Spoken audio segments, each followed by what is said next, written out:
Durante años, las figuras más queridas de la época dorada del cine mexicano nos hicieron soñar. Pero cuando el telón bajó y sus cuerpos quedaron sobre la fría plancha de la morgue, empezaron a surgir incógnitas que nadie pudo aclarar. Autopsias que no concordaban, cuerpos con marcas inexplicables, sustancias misteriosas y hallazgos que fueron sellados en archivos o simplemente desaparecieron. ¿Realmente partieron como se nos dijo, o hubo algo más detrás? En este video vamos a explorar los 8 casos más inquietantes, turbios y desconcertantes encontrados en los exámenes forenses de las leyendas del cine de oro. ¿Listo? Empecemos. 1. Andrés Soler representaba la voz de la razón, el padre amable, el juez imparcial. Pero cuando falleció súbitamente de un paro cardíaco en 1969, su análisis post-mortem arrojó un dato que dejó perplejos incluso a los expertos. Aunque tenía poco más de 70 años, su corazón estaba en condiciones deplorables. Parecía el de un hombre de más de 90, con un desgaste extremo, endurecimientos y cicatrices internas como si hubiese pasado por tratamientos agresivos durante mucho tiempo. Empezaron a circular versiones que apuntaban a que Soler pertenecía a una generación de actores que recibía medicamentos no regulados, muchas veces indicados por médicos de confianza para mantener el ritmo en los rodajes, controlar el peso o lidiar con dolores físicos. Ansiolíticos, esteroides, calmantes. Sustancias que en ese entonces nadie monitoreaba. También se mencionaban terapias rejuvenecedoras populares entre artistas mayores, pero que deterioraban gravemente los órganos. Su deceso fue natural, sí, pero su cuerpo mostraba una historia distinta, una lenta erosión interna provocada por la industria del espectáculo. 2. Miroslava Stern, con un rostro de muñeca y una imagen de perfección eterna, su trágico final en 1955 sacudió al país. Oficialmente, se quitó la vida mediante una sobredosis de barbitúricos. Fue hallada en su cama con una fotografía del torero español Luis Miguel Dominguín entre sus manos. Todo parecía sacado de una escena cuidadosamente planeada, casi teatral. Pero los detalles médicos no coincidían con esa narrativa. Técnicos forenses que vieron el cuerpo hablaron años más tarde de algo muy extraño: su rostro estaba maquillado después de fallecer. La postura en la que fue encontrada era tan perfecta que daba la impresión de haber sido colocada por alguien más. Algunos analistas independientes llegaron a sugerir que no estaba sola al morir, y que quizá alguien la asistió, o la empujó a ese final. ¿Por qué se cerró el caso tan rápido? 3. María Félix La Doña. Símbolo de poder, belleza y eternidad. Falleció en paz mientras dormía, un 8 de abril, el mismo día en que nació. Todo parecía simbólico, casi como si hubiese elegido su despedida con la misma precisión con la que vivió. Pero cuando su cuerpo fue examinado de manera privada por expertos, comenzaron los murmullos. Su piel mostraba rastros de procedimientos estéticos invasivos, técnicas que en ese tiempo eran experimentales o poco documentadas. Algunos especialistas afirmaron haber hallado residuos de materiales plásticos en zonas del rostro y cuello, además de señales de intervenciones no registradas oficialmente. Lo más inquietante fue la rigidez extraña en ciertas partes de su cuerpo, como si hubiese sido preparada con fines estéticos más que médicos.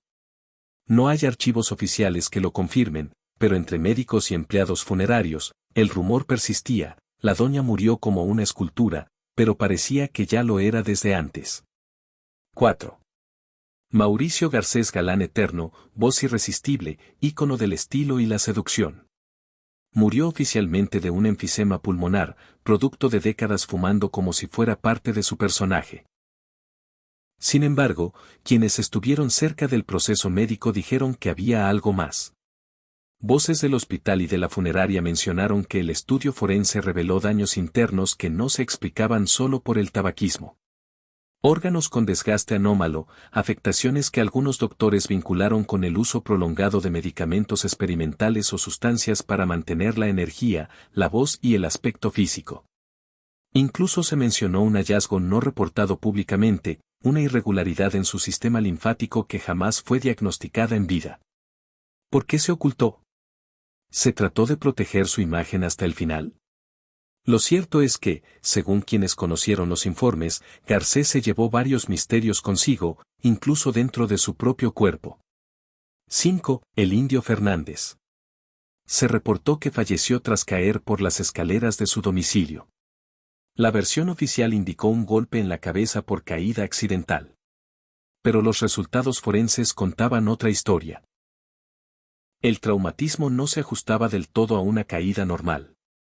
El impacto era seco, exacto, demasiado definido. Además, presentaba marcas anteriores en extremidades y costillas, lo que llevó a algunos peritos a considerar la posibilidad de un altercado físico previo. No hubo denuncias, ni testigos, ni se abrió una investigación formal. ¿Fue un accidente o alguien intervino justo cuando su poder ya no era el mismo? Lo que sí es un hecho es que el cuerpo del indio, imponente hasta su último día, mostraba señales que nadie se atrevió a interrogar, como si incluso muerto aún infundiera respeto. Ídolo nacional, artista multifacético que cantaba, actuaba y hacía soñar a todo un país. 6. Pedro Infante. Su fallecimiento en aquel accidente aéreo de 1957 no cerró un capítulo, sino que dio origen a una leyenda interminable.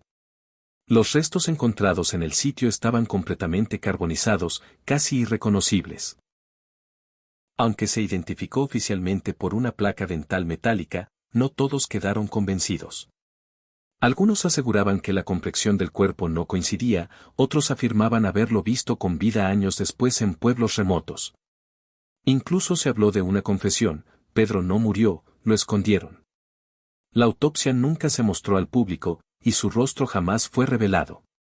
¿Fue una estrategia para desaparecer o parte de algo más profundo? Lo único seguro es que Pedro murió ese día, o eso nos hicieron creer. 7. Germán Valdés Tintán. Rey del doble sentido, maestro del ritmo, eterno comediante. Su final fue todo menos divertido. Murió por un deterioro hepático, pero el análisis post-mortem arrojó más dudas que respuestas. Se hablaba de una acumulación peligrosa de sustancias, calmantes, medicamentos para la tensión y somníferos. El problema era que varios de esos tratamientos eran incompatibles. Médicos que trataron su caso afirmaron años después que había evidencia de errores médicos, administración deficiente de fármacos y una falta de control clínico evidente. Además, en su cuerpo se detectaron rastros de un compuesto experimental que nunca recibió autorización en México. ¿Quién se lo suministró? ¿Y por qué? Todo quedó clasificado como un fallo orgánico múltiple. Pero quienes conocieron a Germán saben que su muerte fue más una negligencia que una fatalidad. 8. Jorge Negrete. El charro impecable, voz potente, hombre de palabra. Falleció a los 42 años, oficialmente por complicaciones hepáticas severas. Pero al revisar su cuerpo, los especialistas notaron que no solo su hígado estaba comprometido, sino también su corazón, riñones y sistema nervioso central. Todo eso no cuadraba con el perfil de un hombre de su edad, ni siquiera considerando un consumo elevado de alcohol. Se empezó a hablar de una posible enfermedad degenerativa mal diagnosticada, o tal vez un colapso orgánico derivado de terapias clandestinas. Rumores lo vinculaban con tratamientos secretos en Estados Unidos, donde habría intentado preservar su salud en silencio. Su apariencia siempre fue la de un hombre fuerte, pero su cuerpo reflejaba una batalla interna dolorosa. Estas historias nos recuerdan que, a veces, detrás del brillo de la fama y el aplauso del público, hay silencios que nunca se rompen. Autopsias que revelan más de lo que se quiso contar, y cuerpos que guardan secretos que nadie se atrevió a cuestionar. ¿Realmente murieron como nos dijeron, o solo nos contaron una parte de la historia? Si te quedaste con la intriga, no olvides suscribirte. Aquí, cada semana, desenterramos lo que otros prefieren callar. Nos vemos en el próximo caso.